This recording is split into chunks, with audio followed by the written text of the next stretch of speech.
ঈদের ছুটির মধ্যেও পূর্ণ সক্ষমতায় কার্যক্রম চালিয়ে গেছে চট্টগ্রাম বন্দর। গত 17 থেকে 23 মার্চ পর্যন্ত 7 দিনে বন্দরে মোট 54,898 TEUS কন্টেইনার হ্যান্ডেলিং করা হয়েছে। এর মধ্যে আমদানি 28,961 এবং রপ্তানি 25,937 TEUS। বন্দর সচিব সৈয়দ রেফায়েত হামিম জানান, এ সময় 25 লাখের বেশি মেট্রিক টন কার্গো হ্যান্ডেলিং হয়েছে। 18 মার্চ এক দিনেই সর্বোচ্চ কন্টেইনার ও কার্গো প্রসেস করা হয়। একই সময়ে বন্দরে 64টি জাহাজ বার্থিং ও হ্যান্ডেলিং করা হয়েছে। ঈদের ছুটিতে কিছুটা ধীর গতি থাকলেও 22 ও 23 মার্চ আবারও কার্যক্রম গতি ফিরে পায়। বর্তমানে বন্দরের কন্টেইনার ধারণ ক্ষমতার তুলনায় চাপ স্বাভাবিক রয়েছে এবং পণ্য ডেলিভারিও অব্যাহত আছে। জ্বালানি তেল ও নিত্য প্রয়োজনীয় পণ্যের সরবরাহ ঠিক রাখতে গঠন করা হয় বিশেষ টাস্ক ফোর্স। এছাড়া পুলিশ প্রশাসনের সঙ্গে সমন্বয় করে পণ্যবাহী যানবাহন চলাচল স্বাভাবিক রাখতে নেওয়া হয়েছে বিভিন্ন উদ্যোগ। বন্দর কর্তৃপক্ষ জানায়, সম্প্রতি জাহাজের অপেক্ষমান সময় বেড়ে গেলেও এখন তা 0 দিনে নামিয়ে আনা সম্ভব হয়েছে, যা বন্দরের জন্য বড় অর্জন। গত 16 মার্চ থেকে প্রধানমন্ত্রী তারেক রহমানের উদ্যোগে দেশব্যাপী 54টি জেলায় একযোগে খাল খনন কর্মসূচি বাস্তবায়নের ধারাবাহিকতায় চট্টগ্রাম নগরীর মাদারবাড়ি এলাকায় গুলজার খাল খনন শুরু করা হয়েছে। চট্টগ্রাম সিটি কর্পোরেশন এই কর্মসূচিকে সার্বিক সহযোগিতা করছে। খাল খননের দায়িত্বপ্রাপ্ত মহানগর বিএনপির আহ্বায়ক কমিটির সদস্য এবং সদরঘাট বিএনপির সাবেক সভাপতি আলহাজ মোহাম্মদ সালাউদ্দিন জানান, গুলজার খাল খনন হলে নগরীর 28, 29 ও 30 নং ওয়ার্ড সহ আশেপাশের অধিকাংশ ওয়ার্ডের বাসিন্দারা আসন্ন বর্ষায় পানিবন্দী হওয়া থেকে রক্ষা পাবেন। তিনি প্রধানমন্ত্রী তারেক রহমান ও মেয়র ডাক্তার শাহাদাতের সহযোগিতার জন্য কৃতজ্ঞতা প্রকাশ করেন। ব্রাহ্মণবাড়িয়ার কসবায় তীব্র জ্বালানি তেলের সংকট দেখা দিয়েছে। বাজারে সরবরাহ কমে যাওয়ায় খোলা বাজারে প্রতি লিটার তেল বিক্রি হচ্ছে 200 থেকে 250 টাকায়, যা সাধারণ মানুষের নাগালের বাইরে। কয়েকদিন ধরে পেট্রোল পাম্পগুলোতে তেলের সরবরাহ স্বাভাবিক না থাকায় ক্রেতাদের ভোর থেকে দীর্ঘ লাইনে দাঁড়াতে হচ্ছে। ঘন্টার পর ঘন্টা অপেক্ষা সত্ত্বেও অনেকেই তেল পাচ্ছেন না। ভুক্তভোগীরা উপজেলা প্রশাসনের নীরব ভূমিকা নিয়ে ক্ষোভ প্রকাশ করেছেন এবং দ্রুত বাজার নিয়ন্ত্রণ ও তেলের সরবরাহ স্বাভাবিক করার দাবি জানিয়েছেন। অন্যদিকে খোলা বাজারে বিক্রেতারা জানিয়েছেন, চাহিদার তুলনায় সরবরাহ কম থাকায় তারা ক্রেতাদের চাহিদা পূরণ করতে পারছেন না। বর্তমানে কসবায় জনজীবন স্থবির হয়ে পড়েছে এবং দ্রুত সমাধান না হলে পরিস্থিতি আরও অবনতির আশঙ্কা করা হচ্ছে। নেত্রকোনায় বাঙালি হিন্দু সম্প্রদায়ের প্রধান ধর্মীয় উৎসব বাসন্তী পূজা উদযাপিত হয়েছে। জেলা শহরের বড়বাজার, নাগরা, সাতপাই, আমতলা, মালনী সহ বিভিন্ন পূজা মন্দিরে অঞ্জলি, আরতি ও প্রসাদ বিতরণ সহ নানা আনুষ্ঠানিকতায় এ সময় বিরাজ করে উৎসবমুখর পরিবেশ।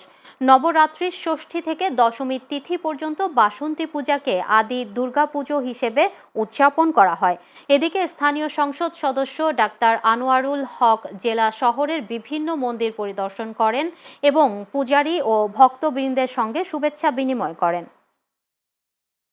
সিরাজগঞ্জের সলঙ্গায় র্যাবের অভিযানে 175 বোতল স্কাফ সহ এক মাদক ব্যবসায়ীকে গ্রেফতার করা হয়েছে। এ সময় তার কাছ থেকে একটি পিকআপ, একটি মোবাইল ফোন এবং নগদ টাকা জব্দ করা হয়। র্যাব 12 এর ভারপ্রাপ্ত কোম্পানি কমান্ডার মোহাম্মদ উসমান গনি জানান, গোপন সংবাদের ভিত্তিতে সদর কোম্পানির আভিযানিক দল সলঙ্গা থানার হরিণচড়া বাজার সংলগ্ন এলাকায় অভিযান চালায়। অভিযানের সময় new food village hotel and রেস্টুরেন্টের সামনে মাদক পরিবহনের সময় আব্দুল গফুর নামে এক ব্যক্তিকে গ্রেফতার করা হয়। গ্রেফতারকৃত আব্দুল গফুর চুয়াডাঙ্গা সদর উপজেলার বেগমপুর বিলপাড়া গ্রামের বাসিন্দা। প্রাথমিক জিজ্ঞাসাবাদে জানা গেছে, তিনি দীর্ঘদিন ধরে দেশের বিভিন্ন স্থান থেকে স্কার্ফ সংগ্রহ করে বিভিন্ন জেলায় সরবরাহ করতেন। গ্রেফতারকৃত আসামির বিরুদ্ধে সিরাজগঞ্জের সলঙ্গা থানায় মাদকদ্রব্য নিয়ন্ত্রণ আইনে মামলা দায়ের করা হয়েছে। সিরাজগঞ্জে যমুনা নদীর তীরে সনাতন ধর্মাবলম্বীদের অন্যতম তীর্থ অনুষ্ঠান মহা অষ্টমীর পুণ্য স্নান উৎসব অনুষ্ঠিত হয়েছে। আজ ভোর থেকেই বিভিন্ন স্থান থেকে আসা সনাতন ধর্মাবলম্বীরা এ পুণ্য স্নানে অংশ নেন। গঙ্গা স্নানে পাপ মোচন এবং পুণ্য লাভের আশায় হাজার হাজার নানা বয়সী ভক্তরা স্নানে অংশ নেন। এ সময় পুরোহিতের মন্ত্র উচ্চারণের মাধ্যমে ফুল, ফল ও বেল পাতা দিয়ে যমুনা নদীতে অর্ঘ্য নিবেদন করে ভক্তরা। প্রতি বছর বাসন্তী পূজা উপলক্ষে চৈত্র মাসের শুল্কপক্ষের অষ্টমী তিথিতে সিরাজগঞ্জ পৌর ঘুরকা মহাশ্মশান কমিটি এ পুণ্যস্নান উৎসবের আয়োজন করে। স্নানে ভক্তরা নিজেদের সংসার, দেশ, জাতি ও বিশ্বের মঙ্গল ও শান্তি কামনায় প্রার্থনা করেন। স্নান উপলক্ষে মহাশ্মশানের মন্দির প্রাঙ্গণে বসে গ্রামীণ মেলা। মার্কিন ফার্স্ট লেডি মেলানিয়া ট্রাম্পের আমন্ত্রণে যুক্তরাষ্ট্রের ওয়াশিংটন ডিসিতে রয়েছেন প্রধানমন্ত্রী তারেক রহমানের স্ত্রী doctor Zubaida Rahman. Fostering the future together global coalition summit শীর্ষক সম্মেলনে তিনি মেলানিয়া ট্রাম্প সহ বিভিন্ন দেশের ফার্স্ট লেডিদের সঙ্গে সাক্ষাৎ করেছেন। এছাড়াও তারা শিশুদের কল্যাণে একযোগে কাজ করার জন্য একমত হন। এ সম্মেলনে বিশ্বের ৪৫টিরও অধিক দেশের ফার্স্ট লেডি এবং রাষ্ট্রনেতাদের স্ত্রীরা অংশগ্রহণ করেন, যা বিশ্বব্যাপী শিশুদের কল্যাণ ও সম্ভাবনা উন্নয়নের উচ্চ পর্যায়ের সংলাপের একটি গুরুত্বপূর্ণ প্ল্যাটফর্ম হিসেবে কাজ করছে। সম্মেলনে ডাক্তার জুবাইদা রহমান একজন চিকিৎসক হিসেবে প্রতিটি শিশুর জন্য সহজলভ্য ও মানসম্মত স্বাস্থ্যসেবা নিশ্চিত করার প্রতিশ্রুতির কথা জানান। এর আগে সম্মেলনের উদ্বোধনী অনুষ্ঠানে গুরুত্বপূর্ণ বক্তব্য রাখেন ডাক্তার জুবাইদা রহমান। কক্সবাজারের উখিয়া টেকনাফের বিভিন্ন রোহিঙ্গা শিবিরে আরশা প্রধান হাফিজ আতাউল্লাহ ওরফে আবু আম্মার জুনুনির মুক্তির দাবিতে কর্মসূচি জোরদার করেছে শরণার্থীরা। ঈদের পর থেকে শরণার্থী শিবিরের মসজিদে বিশেষ মোনাজাত, মানববন্ধন সহ নানা কর্মসূচি পালন করা হচ্ছে। রোহিঙ্গাদের দাবি নেতৃত্ব সংকট কাটিয়ে আরাকানে নিরাপদ, স্বেচ্ছায় ও মর্যাদাপূর্ণ প্রত্যাবাসন নিশ্চিত করতে জুনুনির মুক্তি প্রয়োজন। এর আগে গত ১৮ মার্চ ময়মনসিংহ শহরের নতুন বাজার এলাকায় অভিযান চালিয়ে Arakan Rohingya salvation army ARSA এর প্রধান আতাউল্লাহ আবু আম্মার জুনুনিকে গ্রেফতার করে র্যাব। তার বিরুদ্ধে বাংলাদেশের নাশকতামূলক কর্মকাণ্ড, খুন, অবৈধ অস্ত্র বহন এবং অবৈধভাবে দেশে প্রবেশের অভিযোগ রয়েছে। এ বিষয়ে এখনও আনুষ্ঠানিক প্রক্রিয়া জানায়নি সংশ্লিষ্ট কর্তৃপক্ষ। মহান স্বাধীনতা দিবস উপলক্ষে শহীদ রাষ্ট্রপতি জিয়াউর রহমান ও বেগম খালেদা জিয়ার কবর জিয়ারত করলেন গাজীপুর মহানগর বিএনপির সাবেক সদস্য অ্যাডভোকেট দিলারা সুলতানা সেতু।